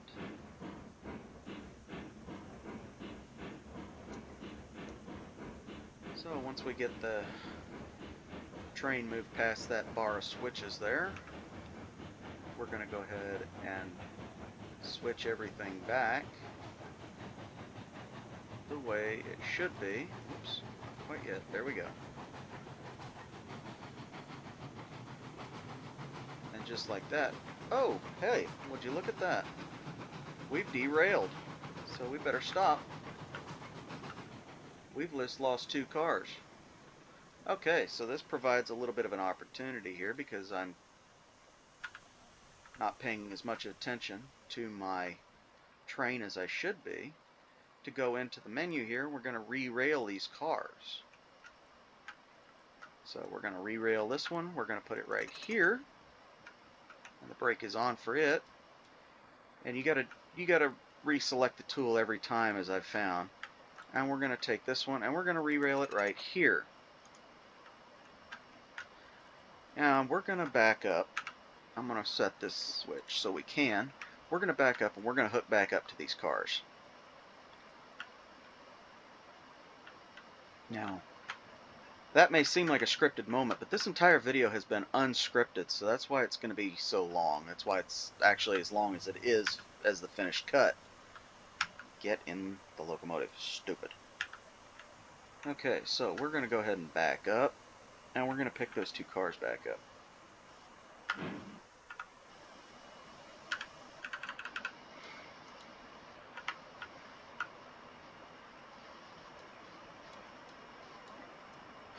Now, when you re-rail a car like that, it automatically puts the brakes on. So I'm going to have to get out each time and undo the brakes, specifically now because we are, in fact, on a hill. But the majority of the time, you're going to notice that I take the brakes off before I hook up to them. And the reason for that is just simply ease of... Alright, now, it's simply for ease of gameplay. Now, I'm going to go back here and release this brake. Yep, it's on this car here. And we're going to get back into the locomotive and back it up to the next car. And our points should be set so that we can get out. But I know exactly why that happened. I just didn't think that it would. And that is because I switched the cars, or switched the actual track while the cars were still going over it. I didn't stop to think that they hadn't fully cleared. Now, in case I'm wrong on that, there's a possibility that there might be a tree growing up through the line, so I'll check that once I pull these cars through this bar of switches here.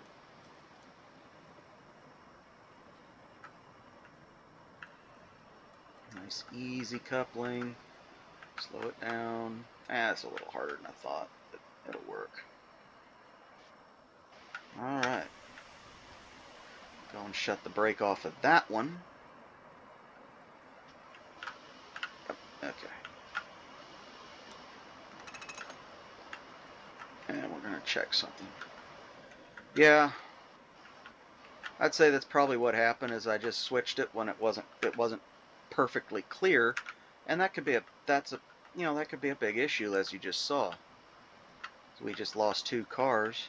Thankfully, we didn't lose the loads that were on the cars, but as you can see, that kind of thing does happen. And as long as I'm not a complete and total idiot, which there's a better than 50% chance of that, we will get through here without much of an issue. And I'm going to go ahead and tab to the map, and we're going to switch ourselves onto the loop line. And we're going to do this. No, we're not. We're not. That's a passing line. Okay. So you can see we got quite a bit of loop here. Now, ultimately, that loop is just for decoration. You don't particularly need it. But the story behind that loop on this line is that, or on this railway, were it real, that loop would be used to house and contain all of the cut logs that are sitting waiting to be sawn into planks and beams. Now, that would be a prototypical thing that would happen on a short line like this. In real life. Now, just for sake of safety, we're going to have that switched over so that we're on a through line.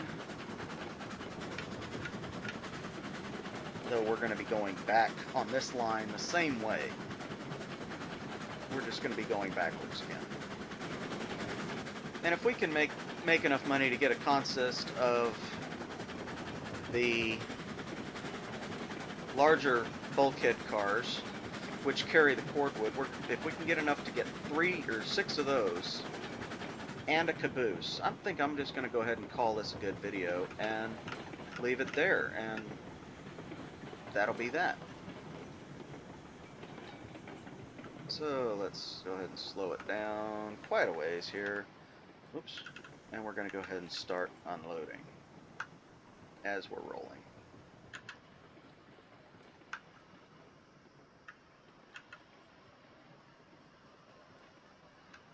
because being in single player is kind of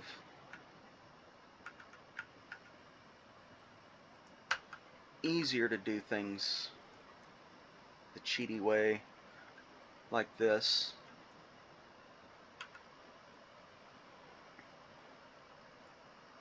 But typically you would not want to do that. Okay, so let's go into the purchasing menu and see what we can get. You can see our locomotives here, and this is the locomotive that I plan on purchasing for the lumber yard when the time comes. And you can see we need $3,500 for it. We don't have anywhere near that much, so it's going to be a little bit before that happens. We'll come over here to our rolling stock page, and you can see we've got a pretty good selection of little four-wheel cars that are going to be used up in the that are going to be more adept up in the mountains than what they are here. And we can go through, and like I said, we can get passenger cars, but they really don't have a use in this game. So we've got 800 and some. We can get a couple, so we're going to come over here to customize. We're not going to get them right now. We're going to see how many we can get. 3 of them. We need 6. Okay, so we need $1,650. We can get 3 now. We're not going to do that. But we can get a caboose. Now we've got that caboose, or we've got a way car, which is basically a caboose without a cupola. Now I could be wrong in that assumption, but a caboose is a caboose in this game. So we're going to go ahead and get this. Not right now. We're going to save up for it and the 6 cars, and we're going to get this when we go to get the cars. So we're going to go ahead and do this. We're going to go ahead. Whoops. Put it in reverse. We're going to go ahead and back up to, or we're going to go ahead and back around the loop, just like we are. We're going to back around the loop, and we're going to, when we go, we're going to just stay in this orientation so that when we come back and we've got our money, we can simply leave we can switch these into one of the sidings that are there at the sawmill, which you will see if you haven't already. When we were loading these cars up initially, you're going to see them as we pass by them on the loop. Okay, so we're approaching the sawmill, and as you can see, the sun is going down. We're actually switching on to the loop line now, which feeds the actual log drop for the sawmill.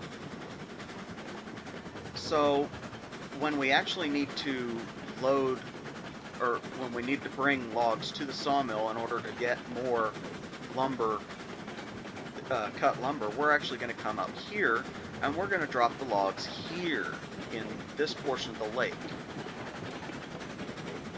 So that the sawmill can actually function correctly. And that's the purpose of this loop line. Now, in real life, this entire area would be jam-packed full of logs. And the only way in or out of this little lagoon, this self-made or man-made lagoon, would be underneath this bridge for any kind of fish or wildlife that happen to be swimming underneath the logs at the time. Let's see if I've got my stuff switched. Yeah, I do. Okay, now we're going to switch these back. So I can just go ahead and leave that. Yeah, we're gonna stay on this line.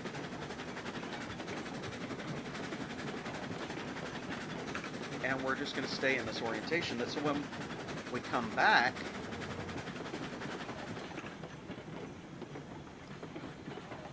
we can just pull straight in.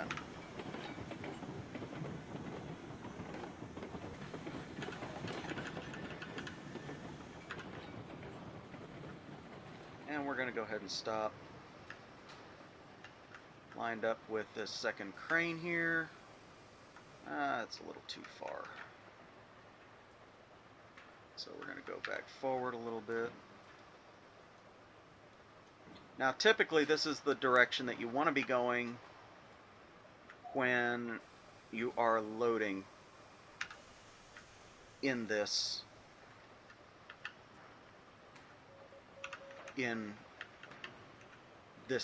in this map, the way that I've got these rails set up. If you're on multiplayer with me during a stream, which will happen, that's part of the plan for this channel. This is a more realistic running map than my multiplayer map. So if you're multiplayer with me on this map, typically you're going to want to come in from the direction that we're facing. So I'm actually going backwards on this right now, and I will show you when we come back here what it will look like to come in from the other direction. We're going to want to come in from this direction proper. Now ultimately for these cars, I want to have a couple of different trains so that we can actually haul either just beams or just planks and have full loads of each sitting over in the rail yard.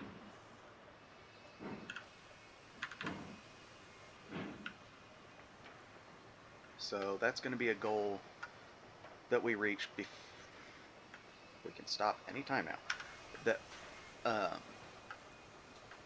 that's going to be a goal we reach before we try to expand the rail line to another industry, and we'll take a look at those later on in the series. Oh no, we want to go backward. Yes. Check my switches are all good. Yep. Okay. Come back here. Everything's still the same. Good. Oops. Yeah. Alright. And I will check my funds when we drop this off, and we'll see how many more of these, and I'll cut back to you when we're ready. So as we come back up here to the sawmill, you're going to notice that we don't take the loop line like we did previously. Instead, we're just going to come straight in. Now we're on the wrong line for coming in, but were we doing multiplayer, this would be the direction that we would be coming into the sawmill in order to load up these cars. Now I'm going to go ahead and start braking now, and we're going to try and bring this to a proper stop.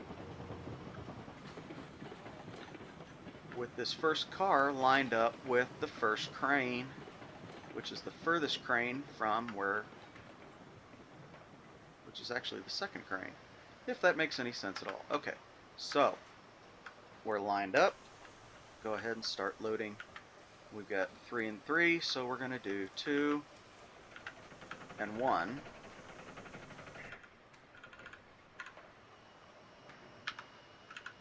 Okay, those are loaded, and we're going to pull forward.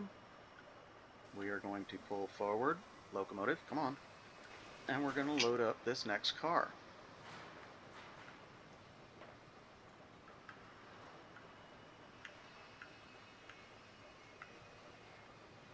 And we're going to stop right there. We're going to load up this next car. And then we're going to pull forward to the plank station, which is right here. Plank dock. And we're going to load those. Alrighty, so let's see if we can't get these lined up.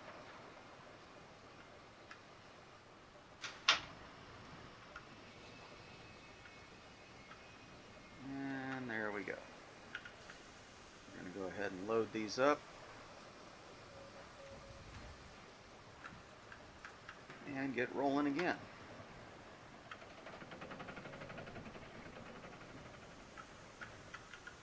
And because you have to do this manually, the longer the train, the longer the run back to the locomotive.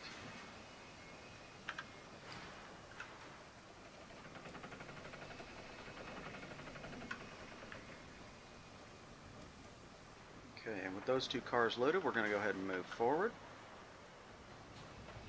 and load the last car. It should be just about done. You can see it loading back there right now. And we're off. Now I left all the switches, so we should be ready to go back out onto the loop. And we are. And we'll come back around. We'll go ahead and switch this one out so we can get back onto the line. And this is the direction that we want to be going typically when we're either picking up from the finished product line, or when we're dropping off the uncut logs. Now in a multiplayer stream, if there was a line of log cars sitting here waiting to be unloaded, typically I would be going around the loop line, or around the passing line here, but since it's just me, I'm not gonna bother.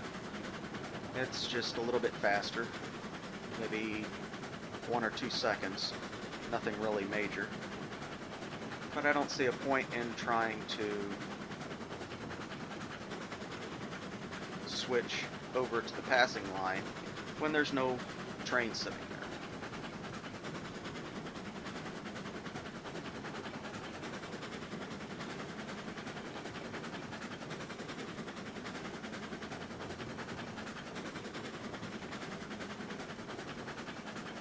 So we're going to come back here and we're actually going to switch this so that it's in the correct orientation. And we will probably do one more load just like this.